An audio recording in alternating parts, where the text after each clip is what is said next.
Evolutionary.org hardcore episode 207 is coming your way. Today we're going to talk about how steroids affect your mood and brain by Euro Pharma. So this is going to be a fun one. We're going to talk about, is roid rage a myth? We're going to start with that. Then we're going to get into a list. We're going to talk about some feel-good steroids, debate them. Mobster is going to give his thoughts on his experiences. I'm going to give my thoughts on my experiences. And then we want to definitely hear from you guys on this also in the comment section. Which steroids made you feel good? Then we're going to talk about feel bad steroids. Which steroids do you use and you feel bad on? And then we're going to talk about some steroids that we think are more neutral. But it's, at the end of the day, any steroids can be good, any steroids can be bad, any steroids can be neutrals. But we're just going to have a little fun with this and kind of categorize them. And you guys can make your decision and kind of come on and let us know, hey, is this your experiences as well? We're also going to talk about microdosing. Does that actually help? We're going to maybe give some other tips and tricks on how to manage your mood on steroids. And then we're going to talk about why Euro Pharma is the choice of professionals. A lot of professionals out there are using Euro Pharma. We're going to discuss that. First, let me remind everyone we are on Apple, we are on Spotify, we are on different platforms out there. If you want to continue supporting us, a great way to do it would be to drop a like, drop a sub, try to like and sub us on all the platforms. We also would love to hear from you and in comments. That really helps drive the algorithms as well. So let's get it started, Mobster. So let's start with roid rage, and I'll let you have first crack at this. Let me ask Yeah, you straight off the bat: have you ever experienced roid rage when you've been on steroids? no, not whatsoever. I could tell you stories, Steve, of when I probably went into berserker mode younger and did really stupid, fucked up shit when it comes to having fights. And it's had nothing to do with steroids. I think it's almost a family trait. Push us so far and then we fucking lose the plot.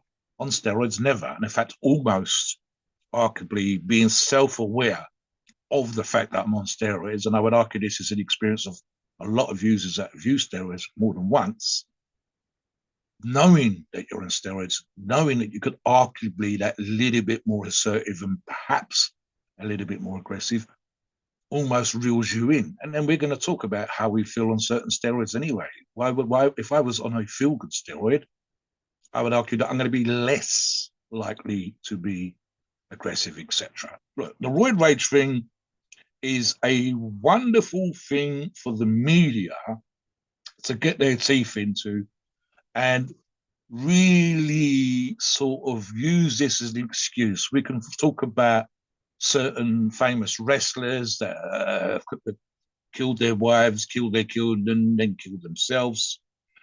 We can talk about people going to court and trying to use the fact that they'd taken a certain medication, and specifically in this example, steroids, as an excuse for their behavior, rather than take actual responsibility for a decision they made. And the reality, and I quoted the name of the author, which I'm not going to say on this podcast, who's talked about this multiple times, a bodybuilding steroid guru type author who's written about it and talked about it on shows, talked about the law. I'm even thinking of the lawyer who's written, I think, I've actually got the book here. I can't think what it's called, but it's to do with the law and steroids and supplement use of steroids. And he's actually defended supplement companies. He's even defended bodybuilders that have done stupid shit or been caught with too many steroids and then gone to court and had many cases won by Rick Collins is the person I'm thinking of there. Many cases thrown out because of mistakes in the law and so on and so forth. And Rick has quoted, as well as the author that I'm thinking of, the roid rage defense. Typically, Steve, it won't be for someone that's committed a road traffic offence or sped on the motorway when they're trying to get out of a ticket. And I was high on trend, Steve, and I did 100 miles an hour. No, it will be for a murder case. It will be for some really properly, I'm going to go to prison for life type crime. The reality of the situation is, while it has been used many times, certainly multiple times, There is no scientific evidence and no actual legal defense that's worked in regards to the idea of roid rage, that the reason why you fucked up is because you were somehow that much more aggressive or angry because of steroids. The closest, and I mentioned this to Steve in the pre-show, I think there was one or two scientific studies, and the problem with these studies, as is always the case, is that the people that they studied were self-reporting. So essentially, it worked thus. And I think the better example is the one I'm going to give you now.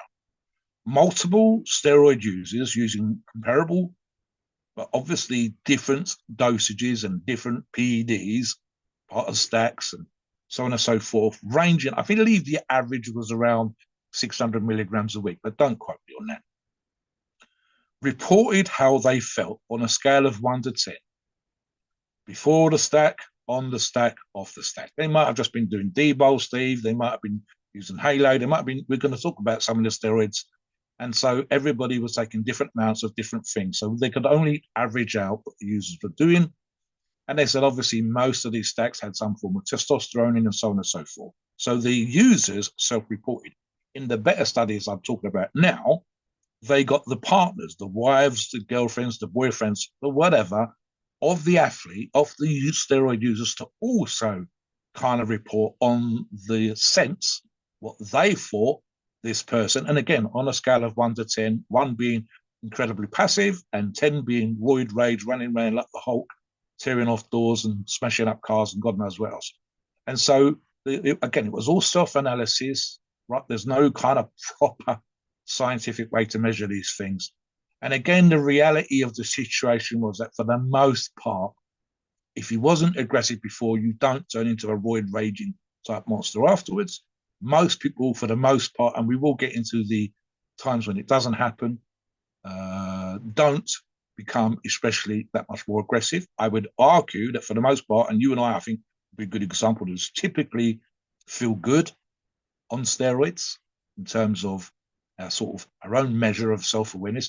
And arguably, and I think these studies, the two studies I'm thinking of, both examples, pretty much described not so much a increase in aggression with someone that wasn't naturally aggressive before, but probably a more assertive sort of vibe, more positive. And I would argue, Steve, that naturally occurring testosterone in men and women, and if especially if you are a quote unquote high T, either responder to moderate dosages or moderate natural levels, but also high natural levels and high dosages, arguably you are more assertive, meaning you are more gung ho. You're more likely, as men do compared to women, do stupid shit like parachuting and paragliding, base jumping, and whatever. We're more likely to involve in certain risky behavior.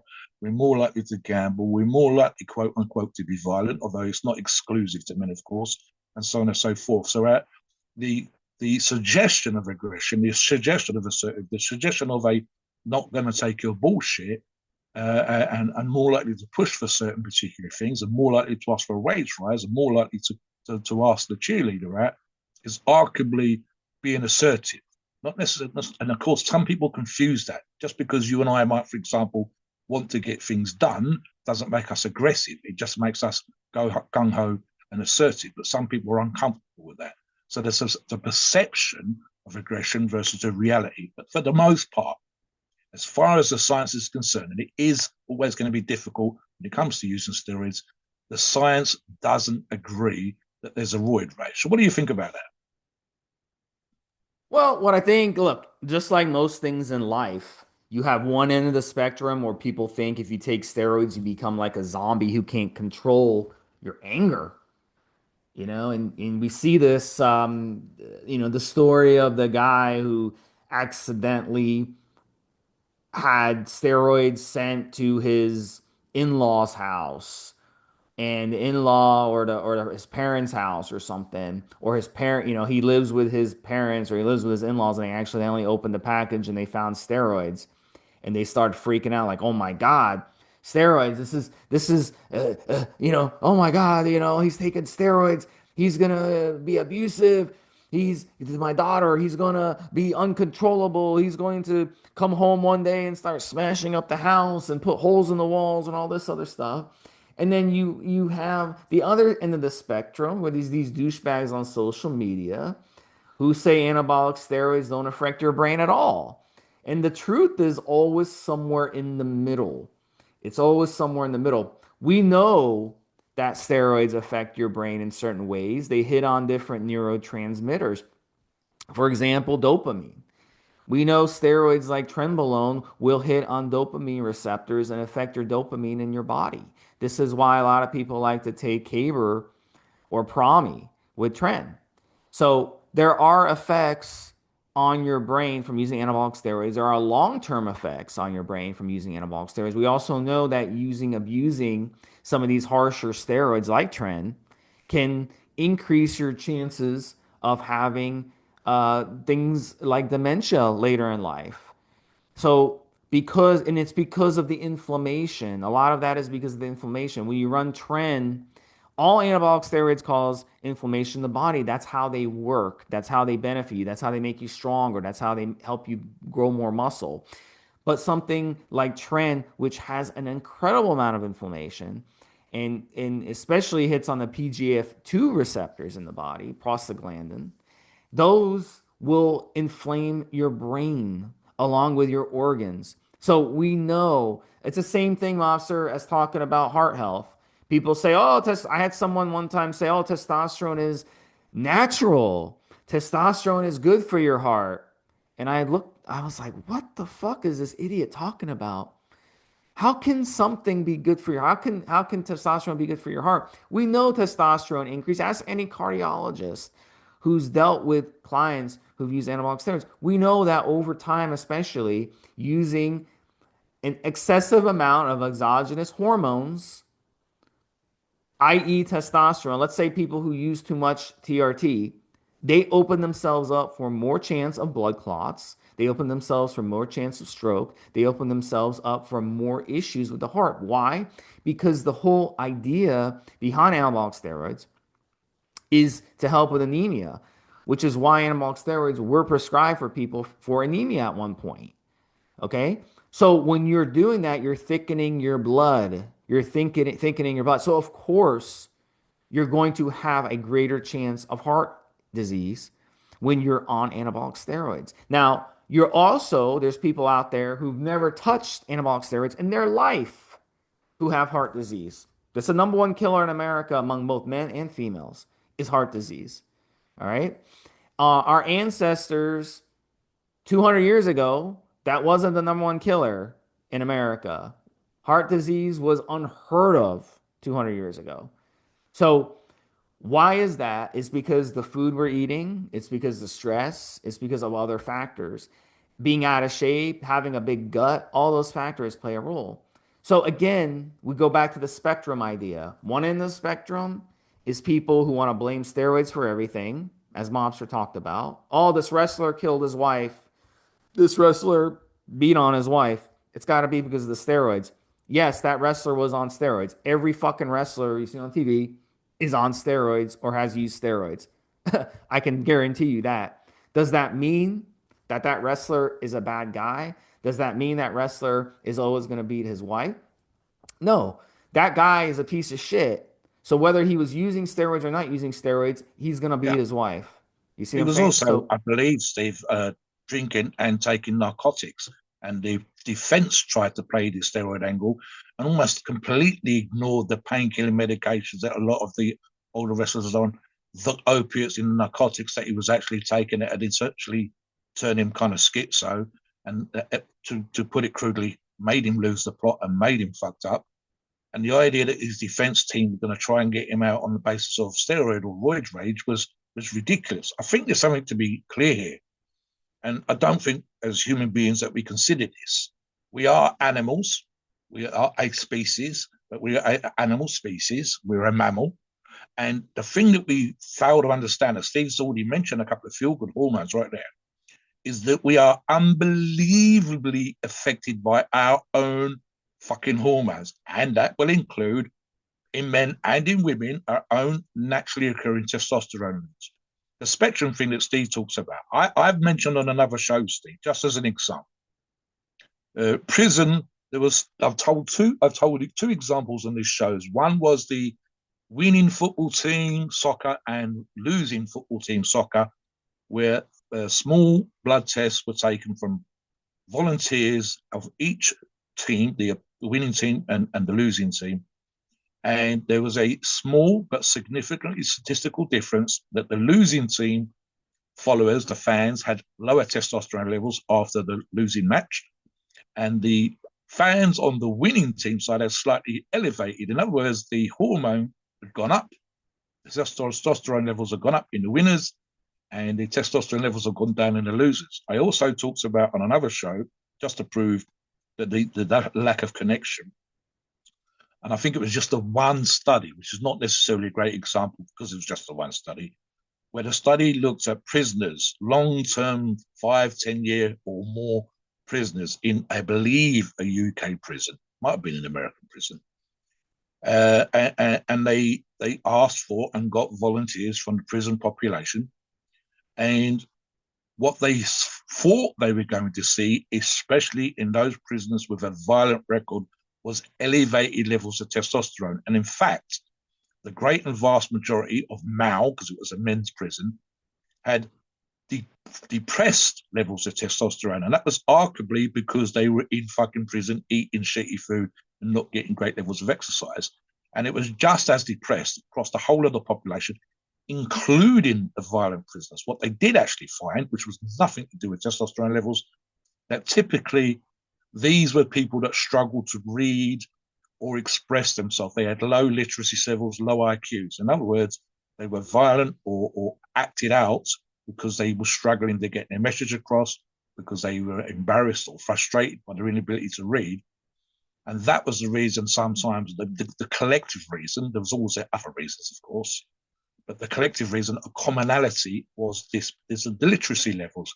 Low IQ and literacy, more violent, higher IQs, more literate, less likely to be violent, statistically speaking. So it had nothing. In fact, their levels, as I said, were lower than the norm because they're in prison, because they're stuck in a prison cell, because they're sharing a room with other men, because obviously if they all had high testosterone levels, they might feel more sexual.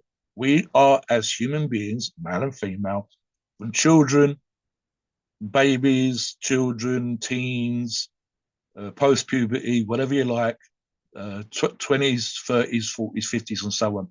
We're hormonal as fuck the whole time, and our hormone levels vary across those decades. But also, as I said before, our hormone levels, including natural testosterone levels, vary through the day. So, for example, I've used this analogy before, Steve. The idea of testosterone making you somehow more aggressive is also one of the hormones. I believe cortisol was another one that wakes you up in the morning. It gets you up when the sun comes up. It's lower at night time, and yet we still get erections at night time in the men, and so on. So the idea that, for example, can you imagine, Steve, if it made you more aggressive, the first thing you'd be doing when you go out of bed in the morning, certainly in some people, would be wanting to have a fight or wanting to be sexually aggressive or wanting to commit some crime at 6 or 7 o'clock in the morning when you woke up, if having a higher level of testosterone temporarily was that way inclined. I don't know about you, Steve, but the last thing I want to do is go on a rampage when I wake up at 6 or 7 o'clock in the morning. I normally want to go and have a shit and have something to eat. I'm not thinking, oh, I'm going to kill the day. I'm not like that. So, and this is again just the normal population. It's not the testosterone users. So it's a weird perception versus the reality. And as I said, we are incredibly hormonal. Steve mentioned the feel-good hormones, serotonin and so on, and how just food can do that. Watching certain TV can do that. Listening to good music can do that. And if that can have that much of an effect, music and television would be good examples where you're not taking any chemical in, and yet you still feel good for watching a rom-com or a lovely piece of classical music, and it's enhanced your mood, and feel good chemicals are released Do you into do you your listen to body. Enya? I have, but it's not Yeah. something I listen to on a regular basis. I'm more likely to listen to dubstep or trap music to go to the gym. And what did I listen to yesterday? Gary Moore's Parisian Walkways was just an amazing guitar thing in the afternoon and the evening. So Different music So, at different times. Yeah. so we've uncovered a video Mm. of you, you on Cool. doing roid rage, and we're gonna play it right now for those of you. No, I was kidding. Yeah, this audio. Have you ever watched like one of those shows? And they're like, we have a video, and then they Is it me calling him daddy? like, Is that we got a video of you smashing everything, yeah, and yeah. you're saying there's no road rage. Just So that's then just to make sure that he knows who's the daddy in that cell. Yeah. let's before we move on, where we got start going over the feel good steroid list. Yeah, yeah, Let me yeah. ask you this question. You hear this a lot on the forums over the years, and a lot of people have this theory. And what do you Mm. think about this theory where they say if you are an existing asshole and you use steroids, you'll Yes, become more of an asshole? Do you think yes, that has some logic or truth behind it, or do you think that's gross? yes. I would argue that for the most part, because again, it's like you said on the spectrum, Steve. So if most of us, most of the time, are somewhere between 3 and 6, so the low to middle of the spectrum, and this is all day long, I would argue that I could be an absolute bitch if I was having one of my sort of Viking berserker. Someone's punched my mum in the face, they're going to die right now, and I'm going to send their ashes to the moon. I would be a 10 in that situation, regardless of steroids. But for the most part, most of the day, I'm probably between 3 to 6. Okay, slightly more assertive than some, obviously just by physical presence and so on and so forth. But I also have heard of youngsters who taking steroids suddenly start acting more like dicks because they believe. So that's more about self sort of proselytizing the idea that I'm going to become aggressive and using it as an excuse. To, people do that with recreational drugs, Steve, and alcohol. I've heard people saying, "Oh, I don't like the person I become on alcohol." Listen, motherfucker, you was like that before. You just all that you've done is open the fucking door. The door was there, the room was there, the mood was there, the stupidity was there. Alcohol just gives you an excuse to do that shit. I don't do for the most part over the years that I've been alive and drunk alcohol and done stupid shit. I've not necessarily been drunk when I've done some stupid shit. I may have made one or two poor decisions. I don't think steroids make me that way at all, and I don't think it's like that for you. But yeah, I would argue that if you are already predisposed, and this doesn't have to do anything to do with testosterone, you might have had a really shitty upbringing, you might have mental issues, you might have daddy and mummy issues. I don't know. Lots of people have different reasons for the way that they are. If you're already inclined, and let's be honest, Steve, coke is probably and meth are just as bad, to be a dick, then you arguably are more of a dick. Let's use that number scale again. If a person is a dick, but they're only a 7 out of a scale of 1 to 10, then arguably they'd move up a notch to an 8 or a 9 on steroids, and especially the higher dose of the aggressive steroids. So, yes, for sure. But again, it doesn't make someone who's a 1 or 2 into a 10. It doesn't take a placid, gets along with everybody, nice guy, nice woman, because it doesn't just affect men, it's a female thing as well. It doesn't suddenly turn him into a 9 or a 10 arsehole. It just doesn't. We don't see that. If it did, regardless of what the science has tried to look at, and regardless of what the media will put out there, and it makes for a great story, let's be fair, it makes for a great headline. If it was true, you and I have discussed on these shows the sheer numbers. I believe one of the numbers for the UK, where I am, has talked about there being, of the nearly 80 million people population that we currently have, approximately 1 million users are using some form of performance enhancement drug. I think they included some sort of supplements in there. But the reality was that for most people, they're thinking about steroids. Now, that's 1 million steroid users. Let's say that it's accurate. Will there be an awful lot of a percentage of those people that are using steroids doing really, really stupid shit? And the vast majority of crimes in society, including UK society, would arguably recreational drugs or crime connected to getting and finding the money for the recreational drugs and alcohol. And alcohol, of course, is sold on the fucking corner by shops and taxed by the government and so on and so forth. So there are more crimes committed every single fucking day in any country, and especially for the majority of our listeners in the United States of America, that is way more associated with violent crime and stupid shit and all manner of fucking risky behavior to do with alcohol, which is quite legal, especially if you're over the age, etc., versus all of the steroid users in America, which arguably might be 10 million put together. And if you looked at the crimes and you looked at the percentages, the steroid users who don't drink to excess will be way, way, way, way more less likely to commit violent crimes, uh, spousal abuse, child abuse, whatever. Way, way, way, way down there. And I think some, like I said, there's arguably certain level of self-awareness, knowing that you're on steroids. I'd also argue that a lot of what we're talking about is conditional. When we talk about the steroids that we're going to talk about shortly, how I feel, and I'll include Steve in this and many of our listeners, how you feel when you are carrying a high level of body fat, when you're not dieting for prep, for example, when there isn't much stress going on in your life. And sometimes during prep, we get the stress off the table. We clear away the bullshit for 16 weeks and we just focus on the matter in hand, i.e. getting into shape for competition or for a cut or whatever, versus being tired or higher levels of body fat versus low levels of body fat, how we're training, which just becomes that much harder when we're hungry and so on and so forth.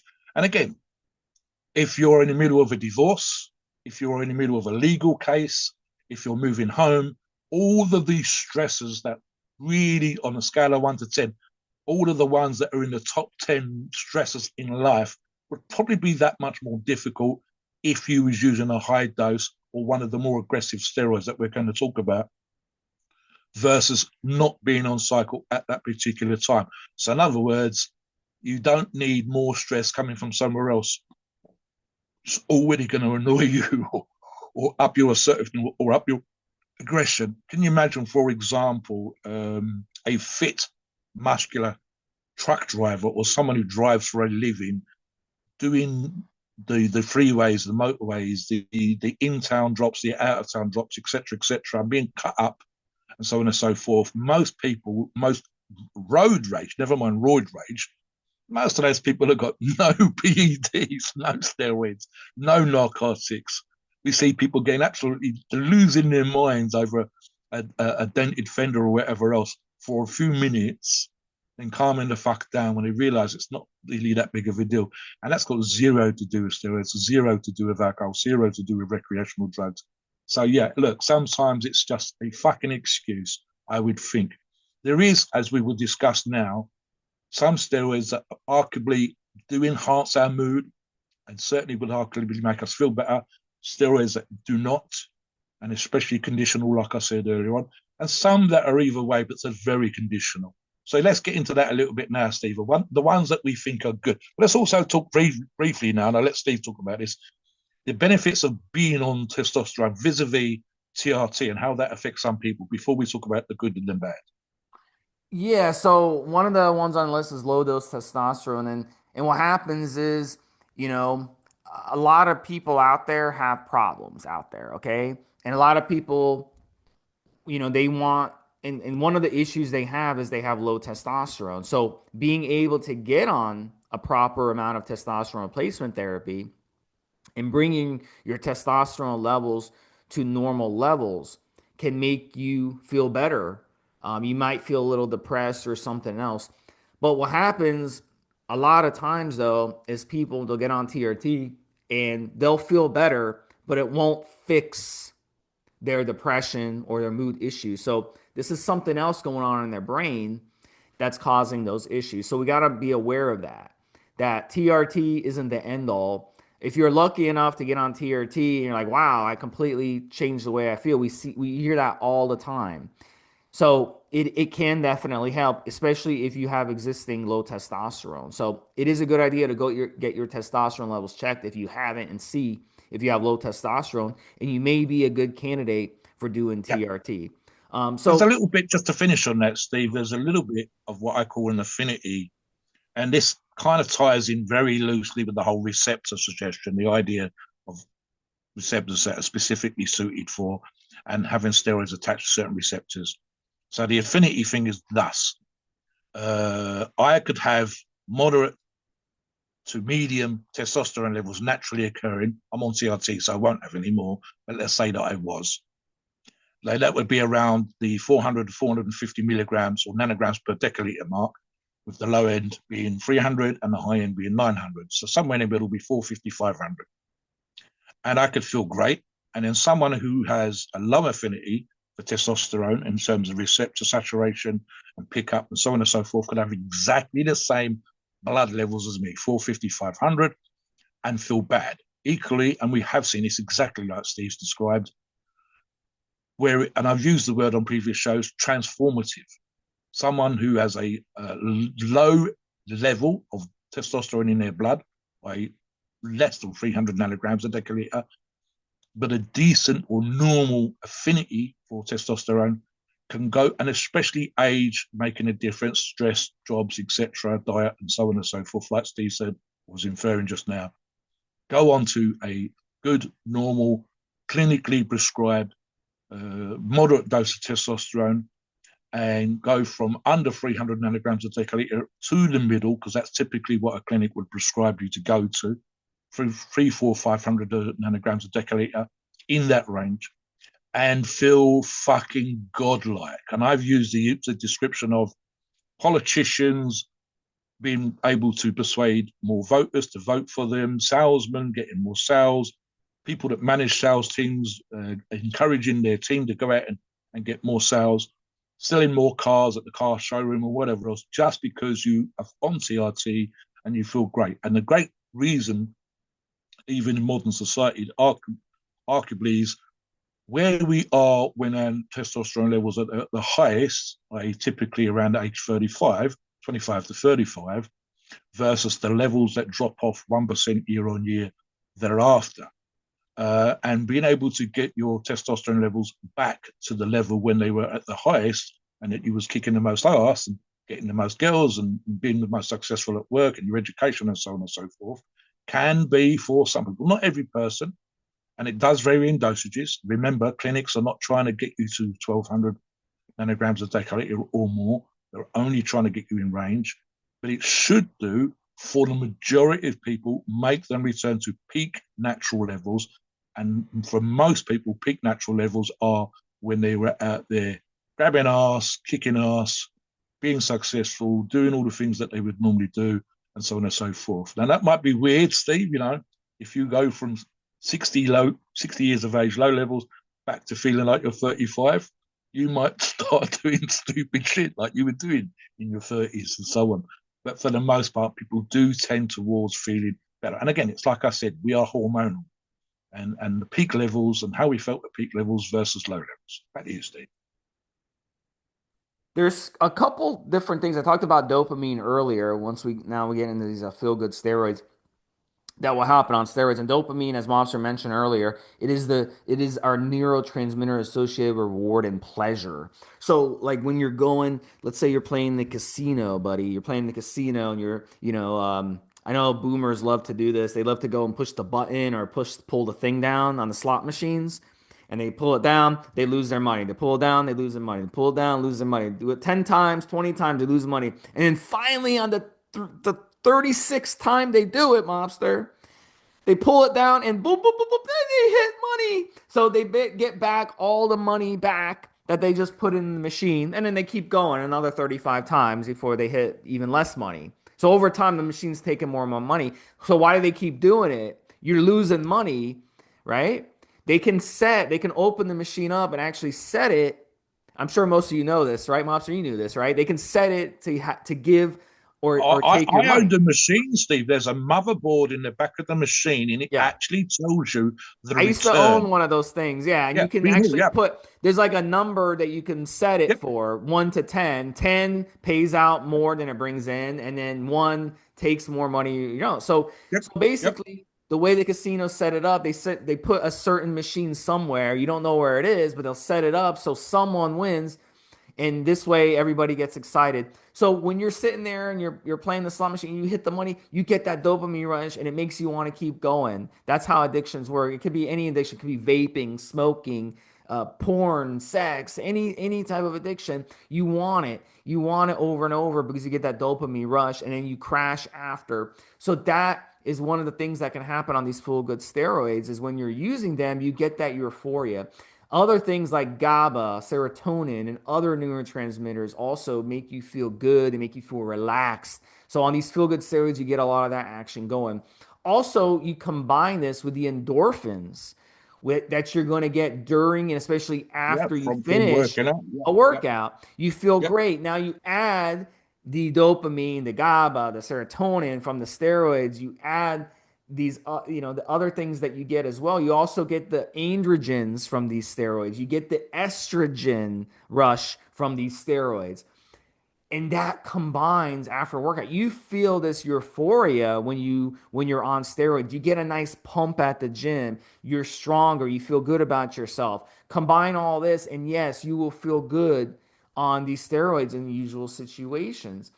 We already talked about TRT. Dynabol is a classic one. And Dynabol, one of the reasons I feel like Dianabol is really good as a feel good steroid is because the estrogen release. When you get that estrogen release as a man in the body, you get excessive estrogen in the body combined with excessive hormones in the body, combined with all the other hormones and neurotransmitters, you get yeah, that feel good effect. So I find, yeah, when I ran D-Bowl, yeah. definitely I felt really good on it when I did it. You, Talk about your you experience with described D-Bowl. you described, and I'll agree with this, right? The return for Debo is very quick.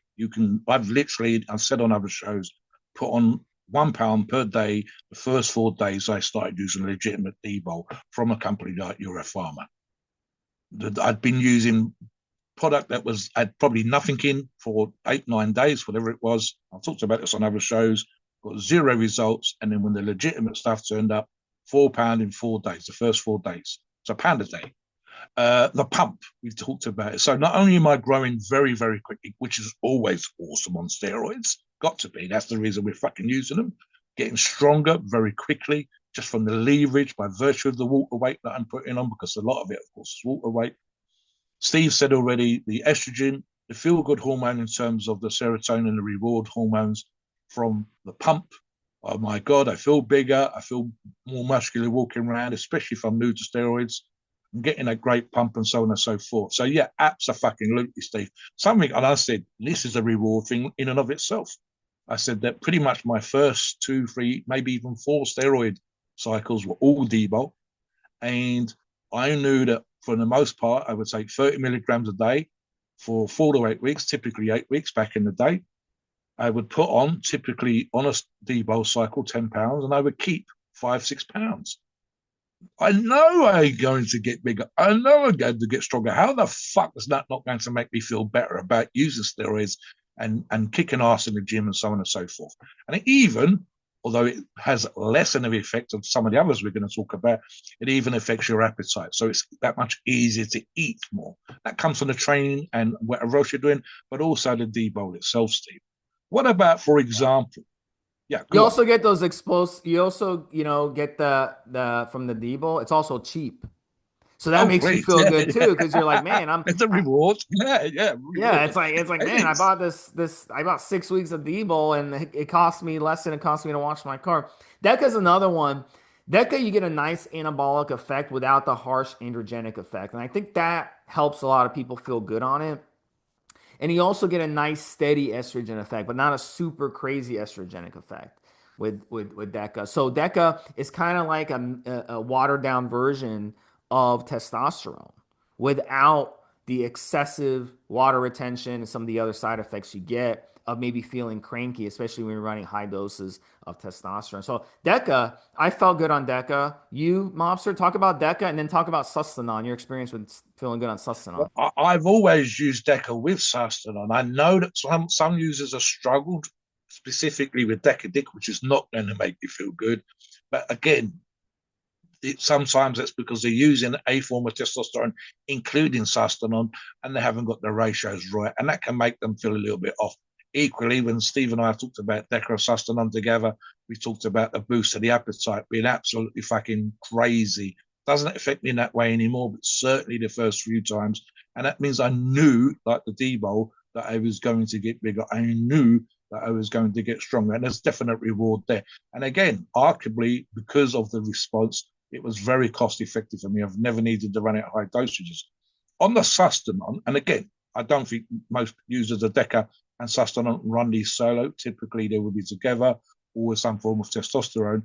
We said in the pre-show, why Sustanon? And I think it's that combination of testosterone esters. If it was just the shorter esters, there's an argument to be made with the PIP for some users, with the requirement to run higher dosages of the shorter esters, the more frequent pinning. Maybe there's an argument to be made with the shorter esters for that being more of a problem and therefore less pleasurable. But because there's a combination of, you don't get the highs and lows. If anything, arguably, with Sustain on the Decker, it's that little bit of a slow build up in saturation into your system peak levels versus the quicker in, quicker out that you get with the shorter esters if they were being run solo. I've included here, Steve, T-Bowl. And again, all of these are available for you from Euro Pharmacies. And the reason why I put Feel Good for T-Bowl, and I don't have any personal experience here, I said one example. If I'm talking about with the first two or three that we've talked about, the ability to get a great pump, the ability to grow very quickly, the cost savings, all being nice for me, all making me feel good, all hitting the reward receptors.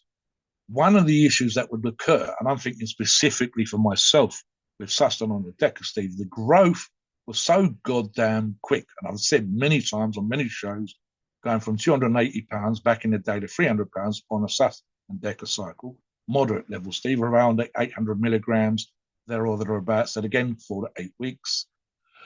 Combine the two together with the Decker runs slightly less than the Sustanon. T-Bowl, I would argue, is a feel-good steroid purely and simply because you can function. Steve is a person that's done triathlons, for example, and the idea of me bulking up on D-Bowl or bulking up on Decker and Sustanon, because I love both of those for getting bigger, running around and being able to do cardio on those cycles would be laughable. I might be able to do something, but I'm certainly not going to be doing as much as I normally would. But on T-Bowl, it has the literal reason it was created for, one of the literal reasons it was created for, was to maintain some level of cardiovascular function. And so the idea that I could be bigger and or stronger and still have an ability to be able to do some decent level, perhaps not purely the same, but close to the same level of cardiovascular ability while on T-Bowl makes sense to me. What about, Steve, here, low to moderate dosages of most testosterones? Yeah, and we talked about testosterone earlier when we talked about TRT. So if you are low with testosterone, it can definitely make a difference. Let's get into feel bad steroids now. And look, one of the big symptoms of these feel bad steroids is the feeling of being hangry, which is a combination of hunger and being angry, which can make you hangry. And I wonder if this is one of those things when we were babies, and it was a habitual thing that our parents created for us when we were babies, when we were young children, and we would whine and complain and cry, and our parents would stick something in our mouth. I think with your generation, Mobster, that was a big thing because the prior generation before you ate, had legitimate hunger issues, and then your Yeah, generation, it's been they suffered with the my opposite. mum's generation. Steve suffered with rationing. They would have Yeah, had literal, included in the America, literal not the same access to food that we have now by yeah. lawful restriction. So you guys had access to processed foods and cereal and stuff like that. So the parents, when you're a baby, when you're growing up, there was a lot of food, processed food, cheap foods. They were able to just stuff your face with food that just shut you up. So I wonder, as an adults, if you're more able, more Yeah, you have the more propensity to get this hangry issue when I, you're on I've some of had these feel it. bad. I've had this. One of my girlfriends pointed out Yes. to me that I was getting quote unquote hangry. We'd been somewhere, we'd done a long trail walk or whatever else. It had been Yes. 4 hours. And I think literally we come back to the car and I had a little bit of glucose drink and a flapjack and I immediately felt better. And the reality is, as we talked about in nature, the idea of primitive man Yeah. Let having me to eat explain the every 3 or 4 science hours. So behind yeah, it's just this. say, Yeah, go on, yeah. that's let me explain the science behind this. So the more anabolic steroids you use, especially these feel bad steroids that we're going to talk about, the more insulin resistant you're to become. So when you're on some of these steroids that we're going to talk about, that will happen, and that's normal. So like you said, you got back to the car, you had some sugars, some carbs, and you felt better. So that's why we have to be careful with how far we take this. We don't want to become insulin resistant. You become insulin resistant, you're going to become type 2 diabetic, and that's not good. So we want to make sure we stay. So I don't have this problem anymore ever since I started fasting on a regular basis. Now I can go hours and hours and hours. I can go days without food. I don't get hangry. But when I was using some of these anabolic steroids that we're going to talk about, like the trend, for example, it can lead to hangry. I'll give you a quick story. I was at a restaurant years ago, and we were sitting down. I was with this girl I just started dating, and we're at a Mexican restaurant, and the waitress brought me my food, but she didn't bring me the fucking fajitas to wrap the meat in, right? So I got angry. I noticed you said fucking, and it's a memory. It's a memory, Steve. I got up and I went to the waitress and I'm like, I've been sitting here for 10 minutes waiting for my fajitas. Where are they? You're supposed to give me my fucking fajitas. I got pissed off. So I came back and said, she's like, okay, I'll bring it to you. And the lady fucking took like 15 minutes to bring me my fajitas. By the time she brought me my fajitas, my fucking food was cold. So yeah, I was fucking mad. So the girl I was with, she was like from the Midwest, really, a quiet girl, whatever. She got really scared about the way I was acting. But because I was on the trend, I had to eat something. We had just went to a football game. We've been driving like 3 hours in traffic. I was already pissed off as it is. And we had to do all that walking from our car to the stadium and back to the car. That by the time we got back, to where her car was, and we decided to have a bite to eat, I was hangry because I had literally not eaten much that whole day and I was on trend. So in that situation, she got angry. She stormed out of the restaurant. She had her hissy fit, whatever, but she just didn't get it. She didn't get that.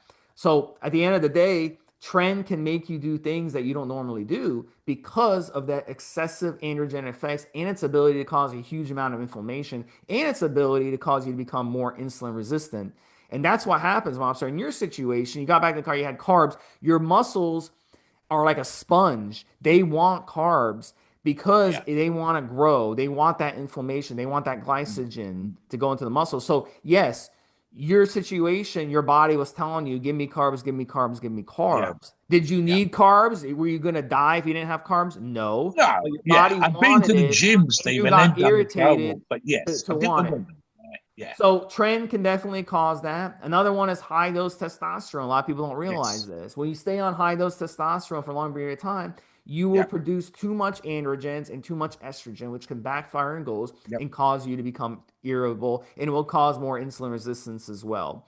So this is the reality of using these compounds, especially over time. So if you tend to be hangry as it is, if you were a kid and your food and your parents stuffed you with food, I really think that you've developed that habitual thing, and it's really Yeah. hard to overcome that. I've been able to overcome it because I do so much fasting. So for me, I used to be one of those people. I got hangry if I didn't eat every like 2 or 3 hours, but I was able to overcome it. So Do you that think, might be something to Steve, that do. some of the quote unquote science, and I say quote unquote science regarding the more frequent feeding, i.e., the 5, 6, 7 meals? One example was an extreme of 10 or 12 meals. That's what is that, every 45 fucking minutes Yeah.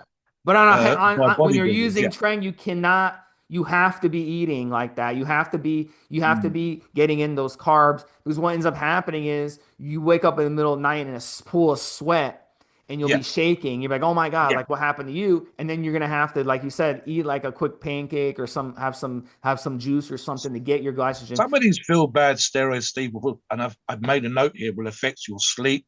Yeah. Train again is a classic one where that Yeah. Steve's So mentioned high it dose becomes tends. Yeah. basically like that's a good point on sleep. When you don't sleep properly, it fucks Yes. with your brain. You get more Mm. irritable as it is. Yes. You're not going to function as well. You're not going to be able to think. So that can definitely have an effect. Test propionate, you made a good point about that. Yeah. This one gives people bad post injection pain a lot of times. Now, Europharmacies makes a really good testosterone probe with very Yes. minimal pip. But if you are using Test Pro from like another brand, there's a good chance you'll get post-injection pain. So that can make you Just having to angry inject because more it's frequently literally, with any, yeah, sorry, Steve, just injecting more frequently with any of the short arresters, including products from Europharmacies, it's just a literal pain in the butt yeah. or wherever the fuck you're pinning. And just that on its own, oh, I mean, a stupid example, I've said in a show that we recorded yesterday, I nearly injured myself and I completely forgot to do my Monday night TRT jab. So I'm going to have to do that today. So, not the worst thing ever. It's not made me angry, but it's just, I couldn't imagine multiple pins per day like some competitive pros or multiple injections per week like a competitive pro again. So even that in and of itself would be, and especially when you're hungry, like Steve said, having to do that. So the short arresters, including prop.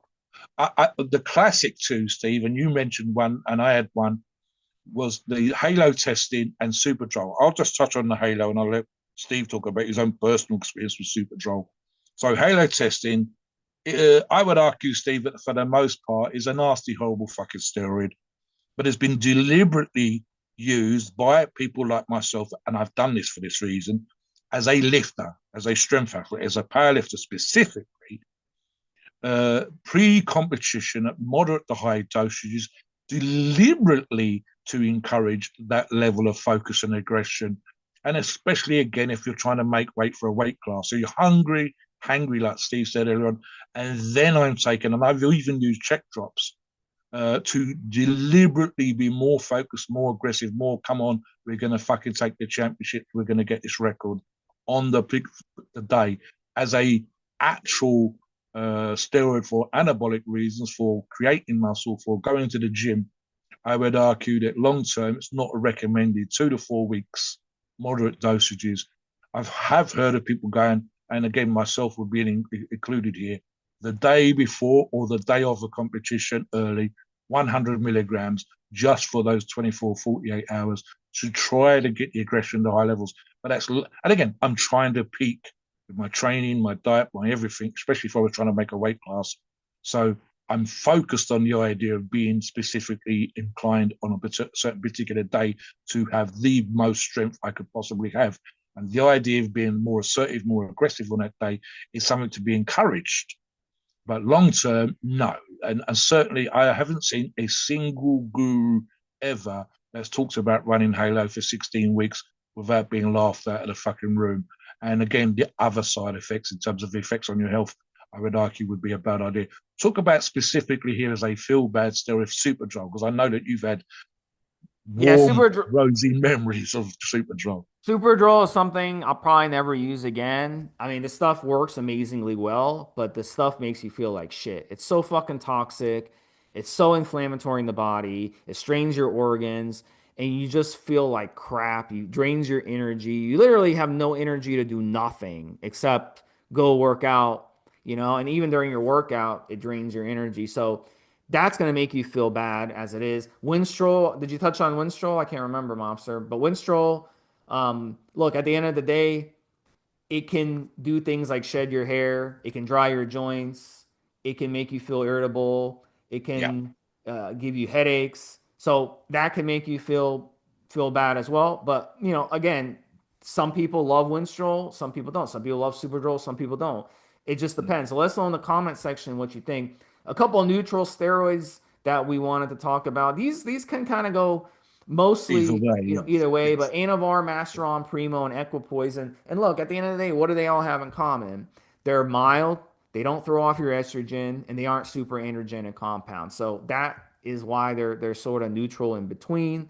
That lack of estrogen, though, can reduce the ability to make you feel good. Really, the best feeling for most people, officer, is elevated hormones, elevated estrogen. You feel really good on Yes. that, Yes. and that's kind of the euphoric feeling that you tend to get. And androgens are the ones that arguably we would talk about being more focused, more aggressive, etc., etc. Androgens would be the quote unquote masculinizing type effects. Something that I touched upon at the very, very beginning when I said including women, Steve, when we talked about how some people feel on testosterone. We know that certain female physique bodybuilding, and even the fitness figure classes will use Anavar, will use low dose testosterone compared to men. And I've talked about the sexual aggression that some women will have, and so on and so forth. This applies to men and for women, but it was, and I think I used the example of the late Mark Matarazzo, who was dating a female professional bodybuilder. He'd been to the gym. I think he'd had a leg workout. It was an amazing leg workout. He was feeling tired but happy, and he got back to the apartment, and she opened the door, and pretty much it was like a comedy movie. The hand came up from the door, grabbed him, pulled him in, threw him in the hallway, and mounted him there in the hallway, whether he liked it or not, because she was also on steroids, and she hadn't had a leg workout. She was just horny as fuck because of the higher levels of testosterone that she was taking. And that's without the masculinizing effects. And I said there's a whole thing when you look at men and women where it goes to, and I said conditional earlier on, women will have naturally higher estrogen levels compared to men. Women would have naturally lower testosterone levels compared to men. So the risk behavior, etc., tends to be more focused on the men. And there will be an argument to be made, as I did earlier, with the enhancement of those things. What about to a lesser degree, and we see this come up, and I've argued for and against this, is the microdosing, and specifically for the evening out of how you feel on testosterone. So let's talk a little bit about that as well. Yeah, and some people swear by it. And then in we had Todd the not lineman on a recent podcast. You guys can go check that out in an interview. And he said, "Look, he's like, I get it. It's probably a placebo effect, but hey, it works for me." So at the end of the day, the science says that these esters they release a certain way. They release slow. Some esters release slower than others. So it should not make a difference if you're microdosing or not. But some people just insist that it does. So it is one of those things where it's a trial and error thing. Some people react good to microdosing. Some people be like, why am I wasting all these injections? I would argue, Steve, you and I use this example. I think we did it with Todd DeLyman when we recorded that show. I think you said, why don't you then use the longest ester possible? And I said, when we talked about that particular concept a couple of weeks ago, a week ago, whatever it was, I said, I can imagine that the day after, and I'm trying to think, I think it's a testosterone undeclinate, but I might be wrong here. What's the name of does it begins with N that you used before, the name of the product that we're referring to? And And in the libido? NHS, yeah, Nebido, that's it. Yeah, So let's in say the so it'd United, be testosterone U. Yeah, libido. yeah, so in Australia, I believe, and in the UK here, they will give you something like that. And I think in the UK it's every 6 weeks, and I believe in Australia it's every 8 weeks. It's Every testosterone six, undecanoate. Undecanoate. undecanate, that's correct. Not Yes, you're right. decanate, but Not undecanate. Yeah. decanate, yeah, undecanate, So it's yeah. 10 So to 14 day yeah, half injection. life, yeah, but No, they are giving injection. you, I'm sorry, every 10 to 14 week injection. yeah. So it's an So extremely in long in half-life. Yeah. yeah, the Australian TRT protocol using that product is every 8 weeks. The NHS UK protocol is every 6 weeks. And I believe standard dosages are 1,000 milligrams. So I said, look, I can imagine at the beginning, just after I've had my jab, I'd feel pretty good.